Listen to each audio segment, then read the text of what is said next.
ఏం జరిగింది? ఎవరిని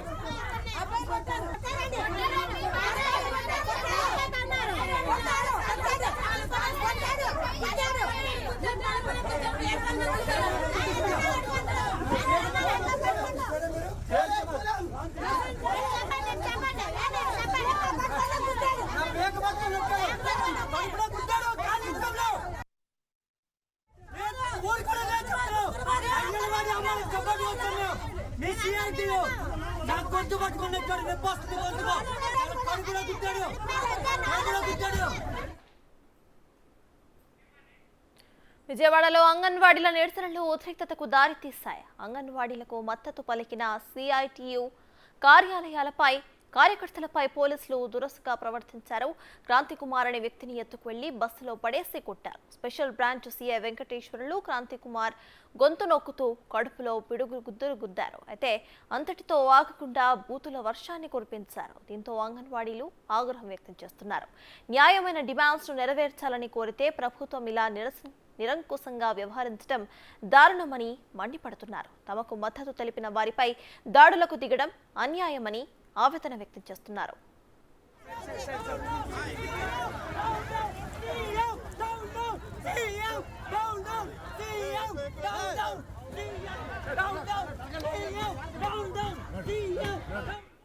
ఇదే విషయంపై పూర్తి డీటెయిల్స్ ను మా ప్రతినిధి మల్లికార్జున్ అందిస్తారు. మల్లికార్జున్, చెప్పండి. విజయవాడలో అయితే అంగన్వాడీల నిరసన ఉద్రిక్తతకు దారితీసినట్టు తెలుస్తోంది. సో ప్రెసెంట్ దీనిపై మీ దగ్గర ఉన్న అప్డేట్స్ ఏంటి?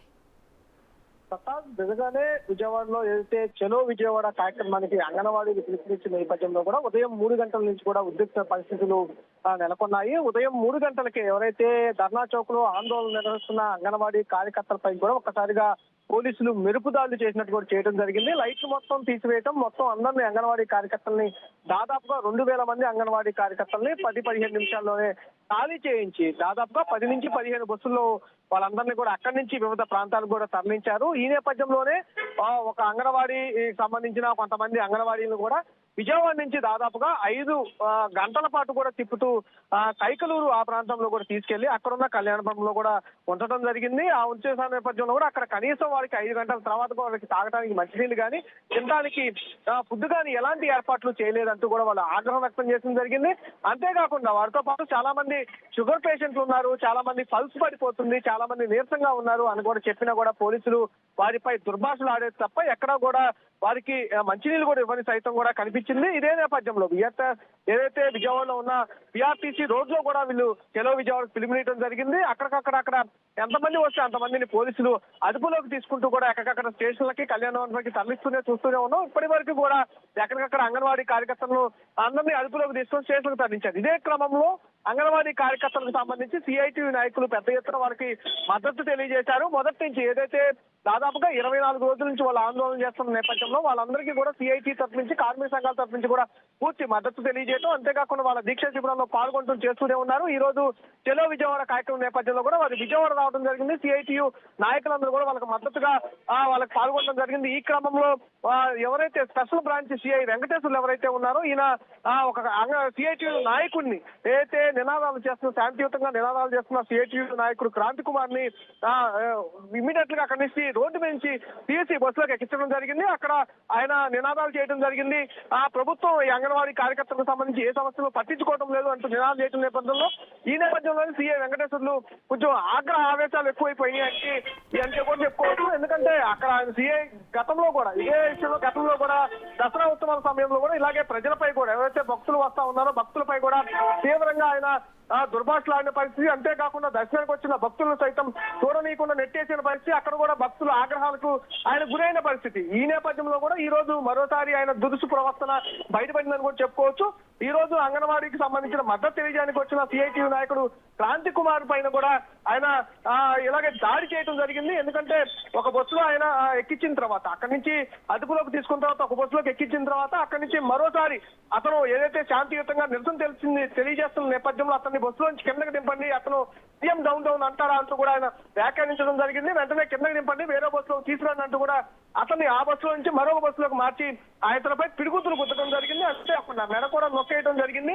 ఈ నేపథ్యంలోనే అక్కడ ఉన్న అంగన్వాడీ కార్యకర్తలు క్రాంతి కుమార్ ని కొంచెం కాపాడే ప్రయత్నం అయితే చేయడం కూడా జరిగింది. ఈ నేపథ్యంలో అంగన్వాడీ కార్యకర్తలు వచ్చిన నేపథ్యంలో వెనకాల నుంచి ఒక మహిళా కానిస్టేబుల్ కూడా ఆ సిఐని వెనక్కి లాగేసి ఆమె ముందు నుంచొని కార్యకర్తలకు ఆమె అడ్డుగా నింటుకోవడం కూడా జరిగింది. అంటే సిఐ వెంకటేశ్వర్లు ఎవరైతే ఉన్నారో ఆయన కొంచెం మొదటి నుంచి కూడా విధుల్లో జాయిన్ అయిన మొదటి నుంచి కూడా చాలా వరకు కొంచెం వివాదాలను ఎక్కువగా ఉంటా ఉన్నారు. ఇటు దసరా ఉత్సవాలకు సంబంధించి కావచ్చు, అలాగే ఏదైనా ధర్నాలు జరిగినప్పుడు కూడా ఆయన కొంచెం ఎక్కువగా దుర్భాషలు ఆడటం, దాడులు చేయటం వంటి కార్యక్రమాలు ఎక్కువగా చేస్తున్నారంటూ కూడా ఇప్పటికే ఆయన పైన కొన్ని రికార్డులు కూడా ఉండడం కూడా జరిగింది. ఈ నేపథ్యంలో కొంచెం విజయవాడలో అయితే మొత్తం ఓవరాల్ గా అయితే ఉద్రిక్త పరిస్థితులు కొనసాగుతున్నాయని కూడా చెప్పుకోవచ్చు.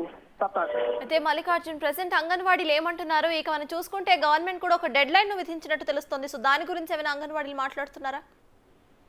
క్లియర్ గా అంగన్వాడీ కార్యకర్తలు ఎప్పుడైతే ఎస్మా ప్రభుత్వం ప్రయోగించిందో వాళ్ళని విధుల్లోకి రావాలంటూ కూడా మొదటి నుంచి ఒకటే చెప్తా ఉన్నారు. వాళ్ళు క్లియర్ గా మేము 1,04,000 నుంచి 6,000 మంది అంగన్వాడీ కార్యకర్తలు ఉన్నాము.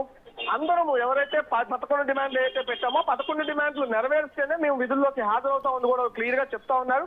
ఇప్పటికే దాదాపుగా 6 నుంచి 7 సార్లు ప్రభుత్వం చర్చలకు పిలవడం జరిగింది. చర్చల్లో ప్రతిసారి ఒకే విషయం చెబుతున్నారంటూ కూడా వాళ్ళు ఆగ్రహం వ్యక్తం చేస్తున్న పరిస్థితి కనపడతా ఉంది. ప్రభుత్వం ఏమో మేము మీకు చెప్పిన 11 డిమాండ్లు మేము 10 డిమాండ్లకు ఆమోదం తెలుపుతాము, ఒక జీతం విషయంలోనే ఆమోదం తెలపలేము, ఎందుకంటే అది ప్రభుత్వం మేము ఒక పాలసీ తీసుకున్నాము, 5 సంవత్సరాలకు ఒకసారి ఎవరికైనా జీతాలు పెంచాలనే పాలసీ మేము తీసుకున్నాము, దాన్ని ఇంప్లిమెంట్ చేయడం కోసమే మేము ఈ విధానాన్ని అమలు చేస్తున్నాం కాబట్టి మీకు ఇప్పుడు పెంచలేము, మరోసారి గవర్నమెంట్ వచ్చిన తర్వాత కంపల్సరీగా మీకు జీతాలు పెంచుతాము, ఆ హామీ అయితే మేము ఇస్తామంటూ కూడా వాళ్ళు చెప్తున్న పరిస్థితి కనిపిస్తుంది. ఇదే సందర్భంలో అంగన్వాడీ కార్యకర్తలు కొంత రిక్వెస్ట్ కూడా చేయడం జరిగింది. ఎంత మేర జీతాలు పెంచుతారు అనే విషయం మాకు క్లియర్ గా చెప్తే మేము కంపల్సరీగా మేము చర్చించుకొని దీక్ష విరమిస్తామని చెప్పి కూడా క్లియర్ చెప్తా ఉన్న పరిస్థితి కూడా ఉంది. కానీ ప్రభుత్వం మాత్రం క్లియర్ గా మేము జీతాలు ఎంత పెంచలేదు మేము చెప్పలేము. అప్పుడు ఎప్పుడైతే జూలైలో మేము జీతాలు పెంచుతాము, గవర్నమెంట్ ఏర్పడిన తర్వాత కొత్త గవర్నమెంట్ అప్పుడున్న సిచ్యువేషన్ అంటే ఆర్థిక పరిస్థితిని బేస్ చేసుకొని అప్పుడు మేము జీతాలు పెంచుతామని ఒక హామీ తప్పితే మిగతా ఏ అంశాలను కూడా వాళ్ళు ఒప్పుకునే పరిస్థితి కనిపించట్లేదు. అంగన్వాడీ కార్యకర్తలు కూడా క్లియర్ గా ఈ డెడ్ లైన్ కు సంబంధించి వాళ్ళు ఎప్పుడైతే చర్చలు జరిపినప్పుడు లాస్ట్ టైం చర్చలు జరిపినప్పుడు కూడా ఇదే విషయాన్ని ఎప్పుడైతే మీరు 10 రోజులు డెడ్ లైన్ పెడతాం కాదు, మీకే మేము 4 రోజులు డెడ్ లైన్ పెడతా ఉన్నాము, ఆ డెడ్ లైన్ లోపల మీరు సమస్యను పరిష్కరిస్తేనే ఆందోళన నిర్మిస్తాము, లేకపోతే ఆందోళన ఉధృతం చేస్తామంటూ కూడా వాళ్ళు దాదాపుగా 10-15 రోజుల నుంచి వాళ్ళు చెబుతున్న పరిస్థితి కనిపిస్తుంది. ఈ నేపథ్యంలోనే నిరాహార దీక్షలు ఇలా చేసుకుంటూ వస్తూ ఉన్నారు. ఈ రోజు చలో విజయవాడ కార్యక్రమానికి కూడా శ్రీకారం చుట్టడం జరిగింది. ఈ నేపథ్యంలోనే మరింత ఉద్యమాన్ని మరింత ఉధృతంగా చేస్తామంటూ కూడా వాళ్ళు చదువుతున్న పరిస్థితి కనిపిస్తా ఉంది. ప్రభుత్వం కూడా వారిపై కూడా తీవ్రంగా వాళ్ళు వేరే మార్గాలు అయితే ఎన్నుకున్న పరిస్థితి కనిపిస్తా ఉంది. ఏదైతే ఎస్మా చట్టం ప్రకారం 10 రోజులు వాళ్ళు డెడ్ లైన్ ఇచ్చారో డెడ్ లైన్ ముగియడంతో కూడా వాళ్ళు ప్రత్యామ్నాయ ఏర్పాట్లు అయితే ప్రభుత్వం చేసుకున్న పరిస్థితి కూడా కనిపిస్తా ఉంది. దానికి సంబంధించి నిన్న కూడా జిల్లా కలెక్టర్లు అందరూ కూడా ఒక ప్రెస్ నోట్ కూడా రిలీజ్ చేయడం జరిగింది. ఈ ప్రెస్ నోట్లు అన్నింటిలో కూడా మీరు ఈ రోజు 10 గంటలకల్లా జాయిన్ అయితే కనుక కంపల్సరీగా విధుల్లో ఉంటారు, లేకపోతే కనుక మేము ప్రత్యామ్నాయంగా కంపల్సరీగా ఇంకో రిక్రూట్మెంట్ చేసుకొని మేము వేరే వాళ్ళని రిక్రూట్ చేసుకుంటామంటూ కూడా వాళ్ళు చెబుతున్న పరిస్థితి కనిపిస్తుంది. దీనిని కూడా తీవ్రంగా అంగన్వాడీ కార్యకర్తలు అయితే ఖండిస్తున్న పరిస్థితి కనిపిస్తా ఉంది. జీతాలు ఇవ్వమని మేము రిక్వెస్ట్ చేస్తుంటే, ఆందోళన చేసి శాంతియుతంగా చేస్తుంటే మీరు మటుకు దీన్ని ఉధృతం చేయాలని మీరు ప్రభుత్వం భావిస్తా ఉన్నారంటూ కూడా వాళ్ళు ఆగ్రహం చేస్తున్న పరిస్థితి కనిపిస్తా ఉంది. అయితే మల్లికార్జున్, ప్రెసిడెంట్ క్రాంతి కుమార్ పరిస్థితి ఎలా ఉంది, ఆయన ఎక్కడున్నారు, ఆయన ఏమంటున్నారు? ప్రస్తుతం కాంతి కుమార్ అయితే ఒకటే చెప్తా ఉన్నారు, శాంతియుతంగా నిరసన తెలియజేస్తుంటే మీరు ఎందుకు ఇలా దాడులు చేయాల్సిన పరిస్థితి అవుతుందంటూ కూడా ఆయన క్రాంతి కుమార్ అయితే చెబుతున్న పరిస్థితి కనిపిస్తా ఉంది. మేము శాంతియుతంగా ఎవరైతే అంగన్వాడీ కార్యకర్తలు ఆందోళన చేస్తా ఉన్నారో వాళ్ళకి మద్దతుగా మేము రావడం జరిగింది. మొదటి నుంచి ఎవరికైతే కార్మిక సంఘాలకు కావచ్చు, అలాగే అంగన్వాడీ నాయకులు అంగన్వాడీ కార్యకర్తలకు కావచ్చు, ఎవరికైనా ఏ ఇష్యూలో అయినా మేము మద్దతు తెలియజేస్తాం, కంపల్సరీగా ప్రభుత్వంపై పోరాటం చేస్తామంటూ కూడా వాళ్ళు చెబుతున్న పరిస్థితి కనిపిస్తా ఉంది. దీని సందర్భంలోనే దాదాపుగా ఏదైతే డిసెంబర్ సంబంధించి 12వ తారీఖు నుంచి వాళ్ళు ఆందోళన చేస్తా ఉన్నారో ఆ ఆందోళనలో మేము పాల్గొంటా ఉన్నాము. ఈ రోజు కూడా వాళ్ళు చెలో విజయవాడకు పిలిపించిన నేపథ్యంలోనే ఈ రోజు మేము వాళ్ళలో పాల్గొనడం జరిగింది. శాంతియుతంగా నిరసన చేసే వాళ్ళని పోలీసులు ప్రభుత్వం పోలీసులను అడ్డం పెట్టుకొని అంచివేయాలని ప్రభుత్వం ప్రయత్నిస్తుంది. ఈ నేపథ్యంలోనే మమ్మల్ని ఈ విధంగా అంటే దాడులు చేసే అంత స్థితికి కూడా తీసుకొచ్చారు అంటూ కూడా ఆయన కాంతి కుమార్ అయితే స్పష్టం చేస్తున్న పరిస్థితి కనిపిస్తా ఉంది. ప్రస్తుతానికి కాంతి కుమార్ అయితే కొంచెం సేఫ్ గా ఉన్నారని కూడా చెప్పుకోవచ్చు. మల్లికార్జున్, సిఐ వెంకటేశ్వరులు సడన్ గా క్రాంతి కుమార్ మీద విరుచుకుపడడానికి గల కారణాలు ఏంటి? అయితే వెంకటేశ్వరులు ఏమంటున్నారు? ఆయన తరపు పోలీసులు ఏమైనా మాట్లాడడం జరిగిందా? ప్రస్తుతానికైతే ఈ ఘటన మీద పోలీసులు అయితే స్పందించిన దాఖలాలు ఏమీ లేవు. ఎందుకంటే మొదటి నుంచి సిఐ వెంకటేశ్వర్లు కూడా మొదటి నుంచి కొంచెం దురుసు ప్రవర్తనగానే ఉంటా ఉన్నారు. అతను సిఐ కార్యాలయంలో కూడా ఇంటి సంబంధించిన సిఐ కూడా ఆయన పనిచేస్తా ఉన్నారు. స్పెషల్ బ్రాంచ్ సిఐ కూడా పనిచేస్తా ఉన్నారు. దీనికి సంబంధించి గతంలో కూడా చాలా చోట్ల అంటే దసరా ఉత్సవాలే కాకుండా కూడా మిగతా విజయవాడలో ధర్నా చౌకలో ఉద్యమాలు జరిగినప్పుడు కూడా ఇలాగే ఉద్యమాలను అంచివేసే దిశలో భాగంగా అతను ఎవరికైతే ధర్నాలు చేస్తా ఉంటారో వాళ్ళపైన కూడా బూతులతో విరుచుకుపడతాం. అలాగే దాడులు చేసిన సంఘటనలు కూడా గతంలో చాలా ఉన్నాయి. ఇలాగే ఈ నేపథ్యంలో కొన్ని వెలుగులోకి కూడా వచ్చిన నేపథ్యం కూడా ఉంది. అందులో భాగంగా దుర్గగుడికి సంబంధించి ఎప్పుడైతే దర్శనాలు చేస్తున్న సందర్భంలో కూడా ఎవరైతే భక్తులు వస్తా ఉంటారో భక్తుల పైన కూడా ఆయన దుర్భాషలు ఆడుతూ కూడా ఎక్కువగా ఆయన ఉంటా ఉన్నారు. అంతేకాకుండా దుర్భాషలతో పాటు దాడులు చేసిన సంఘటనలు కూడా ఉంటా ఉన్నాయి. దాంట్లో నేపథ్యంలోనే మొన్న రీసెంట్ గా దసరా ఉత్సవాల్లో జరగడం అనంతరం ఇక్కడ ఈ రోజు ధర్నాలో ఆయన కూడా పాల్గొని ఎవరైతే కార్యకర్తలు ఆందోళన చేస్తా ఉన్నారో నినాదాలు చేస్తా ఉన్నారో వారిపై కూడా దుర్భాషలు ఆడుతూ వారిని ముందు బండెక్కించడం, అక్కడి నుంచి బండెక్కించిన తర్వాత మళ్ళీ ఇంకా బండెక్కిన తర్వాత కూడా మీరు నినాదాలు చేస్తారా అంటూ కూడా అతను అక్కడి నుంచి మళ్ళీ ఒకసారి వేరే బండిలోకి ఎవరైతే నినాదాలు చేస్తా ఉన్నారో సిఐటి నాయకుడు క్రాంతి కుమార్ ని మరొక బస్సులోకి ఎక్కించుకొని తీసుకెళ్లి అక్కడ దాడి చేయడం జరిగింది. అక్కడే వెంటనే ఆ బస్సులో ఉన్న కార్యకర్తలు ఎవరైతే ఒక 4 నుంచి 5 కార్యకర్తలు ఉన్నారు వాళ్ళు కూడా వెంటనే ఎందుకు దాడి చేస్తున్నారు ఏంటనే పరిస్థితి ప్రశ్నిస్తుందో కూడా ఈ సిఐ వెంకటేశ్వర్లు వెనక తగ్గడం జరిగింది. ఆయన ఉన్న కానిస్టేబుల్ ముందుకు రావడం అయితే జరిగింది. Right, thank you Mallikarjun.